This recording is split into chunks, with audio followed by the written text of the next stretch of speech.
राजकारणात खुर्चीचं महत्त्व सगळ्यांनाच माहिती आहे, पण पुण्यात एका खुर्चीने असा राजकीय वाद पेटवला आहे की आता चर्चा फक्त फ्रंट रोची नाही तर मराठा विरुद्ध ब्राह्मण असा रंग या वादाला दिला जात असल्याची चर्चा आहे। विशेष म्हणजे हा सगळा प्रकार मुख्यमंत्री देवेंद्र फडणवीस यांच्या उपस्थितीत घडला। व्यासपीठावर मुख्यमंत्री असतानाच भाजपच्या राज्यसभा खासदार मेधा कुलकर्णी आणि भाजपचे आमदार अभिमन्यू पवार यांच्यातील कथित वादाने आता मोठा राजकीय रूप धारण केला आहे। नेमकं काय घडलंय, नेमकं काय होता प्रोटोकॉल, मेधा कुलकर्णींचा आरोप काय आहे, अभिमन्यू पवार यांनी काय म्हटलं आहे आणि हा वाद खरंच एका खुर्चीपुरता मर्यादित आहे का त्यामागे मोठं सामाजिक आणि राजकीय समीकरण दडलं आहे, पाहूयात सविस्तर या रिपोर्टच्या माध्यमातून। नमस्कार, मी प्रसन्न तरडे आणि आपण पाहतात आपला आवाज न्यूज नेटवर्क। हा संपूर्ण प्रकार नेमका कुठे घडला हे देखील आपण पाहूयात। हा संपूर्ण प्रकार पुण्यात आयोजित करण्यात आलेल्या सारथी संस्थेच्या कार्यक्रमात घडला। यूपीएससी, एमपीएससी आणि इतर स्पर्धा परीक्षांमध्ये यश मिळवलेल्या मराठा विद्यार्थ्यांसह त्यांच्या पालकांचा गौरव आणि सत्कार सोहळा आयोजित करण्यात आला होता। कार्यक्रमाला मुख्यमंत्री देवेंद्र फडणवीस प्रमुख पाहुणे म्हणून उपस्थित होते।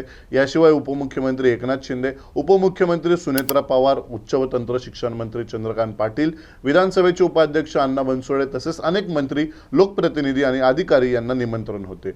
नेमका प्रोटोकॉल काय होता ते आपण पाहूयात। कार्यक्रमात व्यासपीठावरील आसन व्यवस्था प्रोटोकॉलनुसार निश्चित करण्यात आली होती। मेधा कुलकर्णी यांच्या म्हणण्यानुसार अधिकाऱ्यांनी त्यांना व्यासपीठावरील पहिल्या रांगेत बसण्यास सांगितले होते।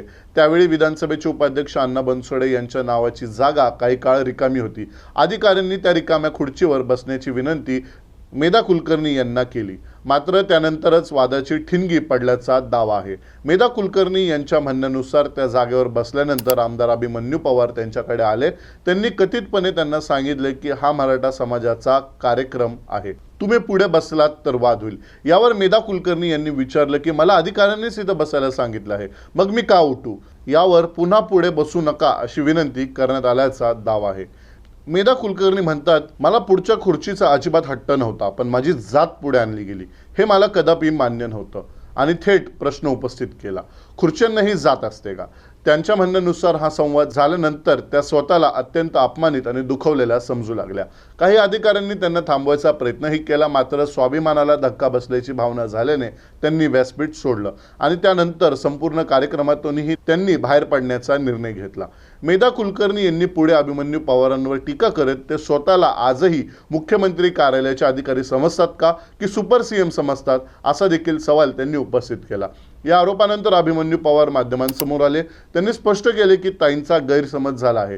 त्यांच्या म्हणण्यानुसार त्यांनी जातीचा कुठेही उल्लेख केला नव्हता। त्यांनी फक्त एवढंच सांगितलं होतं की अण्णासाहेब पाटील आर्थिक मागास विकास मंडळाचे अध्यक्ष नरेंद्र पाटील हे पुढे बसतील आणि आपण दोघे मागे बसूयात, असं त्यांनी मेधा कुलकर्णी यांना सांगितल्याचा दावा आहे। पवार यांनी असंही म्हटलं आहे की माझ्या बोलण्यामुळे जर कोणाच्या भावना दुखवल्या गेल्या असतील तर मी जाहीर दिलगिरी व्यक्त करतो, मात्र कार्यक्रम सोडण्याचा निर्णय हा मेधा कुलकर्णी यांचा वैयक्तिक निर्णय असल्याचा त्यांनी स्पष्ट केला आहे। मेधा कुलकर्णी यांनी माध्यमांशी बोलताना सांगितले की व्यासपीठावर झालेला हा संवाद मुख्यमंत्री देवेंद्र फडणवीस यांच्या लक्षात आला नसावा।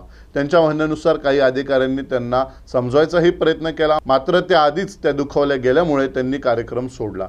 या संपूर्ण प्रकरणावर मुख्यमंत्री देवेंद्र फडणवीस यांची अद्यापही कोणतीही प्रतिक्रिया आलेली नाही। मग हा वाद इतका का वाढला ह्याचं कारण देखील आपण समजून या। कारण हा कार्यक्रम मराठा समाजातील यूपीएससी, एमपीएससी व इतर स्पर्धा परीक्षांमध्ये यशस्वी झालेल्या विद्यार्थ्यांसह त्यांच्या पालकाच्या गौरवाचा होता आणि आरोप झाला की ब्राह्मण असल्यामुळे एका राज्यसभा खासदाराला पहिल्या रांगेत बसू देण्यात आलं नाही। याच मुद्द्यावरून सोशल मीडियावर मराठा विरुद्ध ब्राह्मण अशी चर्चा रंगू लागली।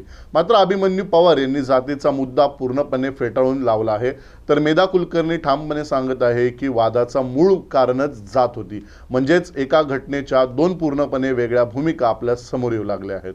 महाराष्ट्रात गेल्या काही वर्षांपासून मराठा आरक्षण असेल, ओबीसी राजकारण, जातीय प्रतिनिधित्व आणि सामाजिक समतोल हे अत्यंत संवेदनशील विषय राहिले आहेत। अशा वेळी सत्ताधारी पक्षातीलच एका राज्यसभा खासदार आणि एका आमदारामध्ये मुख्यमंत्री उपस्थित असताना एका सरकारी कार्यक्रमात असा वाद उभा राहिल्याने राजकीय चर्चांना आणखी उधाणे आले आहेत। एकीकडे मेधा कुलकर्णींचा आरोप आहे की त्यांच्याशी जातीच्या आधारावर वागणूक देण्यात आली, तर दुसरीकडे अभिमन्यू पवार यांचा दावा आहे की हा संपूर्ण प्रकार केवळ एक गैरसमजेचा आहे। यातील सत्य काय आहे याचा निर्णय पुढील घडामोडी आणि उपलब्ध तथ्यांवर होईल।